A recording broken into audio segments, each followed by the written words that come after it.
Shunday bo'ladiki, biz biron bir biznes qilmoqchimiz yoki bo'lmasam biron bir qarindosh urug'imiz больницаga tushib qoldi yoki bo'lmasam biz kimimizni yo'qotib qo'ydik. O'sha paytda biz qarz oqtara boshlaymiz. Agar uyimizda pulimiz bo'lmasa, biz qarz oqtara boshlaymiz.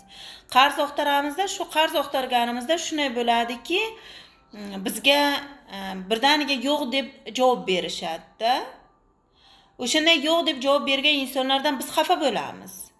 Birdaniga yo'q deb javob bersa bo'lardi-ku deymiz, yoki bo'lmasa keyinroq bersa bo'lardi-ku, yoki bo'lmasa keyin beraman deb aytsa bo'lardi-ku.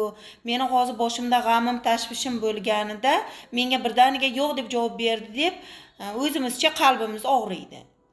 Lekin biz bunday insonlardan xafa bo'lmasligimiz kerak. Biz bunday insonlarga minnatdorchilik bildirishimiz kerak.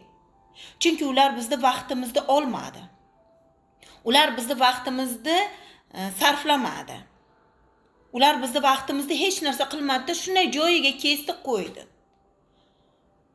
Boshqa insonlardan xafa bo'lsak bo'ladi. Mayli, men senga beraman deydi.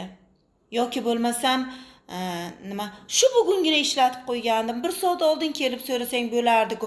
Bu qarang-da, o'zi biz nimaga endi men 1 daqiqa oldin kelmadim yoki nega endi men 1 kun oldin so'ramadim degan narsalar mana xayolimizga o'tadi-da, biz asabiylashib boshlaymiz. Yoki bo'lmasam ertaga qo'ng'iroq qilgin deydi-da, keyin qo'ng'iroqni ko'tarmaydi. Yoki erta kel deydi-da, shu bilan o'zi uyda o'tirgan bo'lsa ham yo bolalarni, yo ota-onasini, yo aka-ukalarni chiqaradi-da, aytmay uyda yo'qman deydi.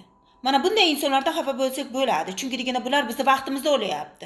Biz ularni uyiga borib yoki qo'ng'iroq qilib yoki umid qilib, mana bunday narsalarga biz o'sha qalbimiz og'riyapti. Biz mana bunday insonlardan xafa bo'lishimiz kerak. Bizga qarz so'rab borgan xonadon yo'q deb javob berdimi, biz ulardan xafa bo'lmaylik. Chunki deganda ular bizni foydamizni ko'rishdi. Bizni vaqtimizni o'zimizga qaytarib berdi va biz u vaqtdan unumli foydalana olamiz.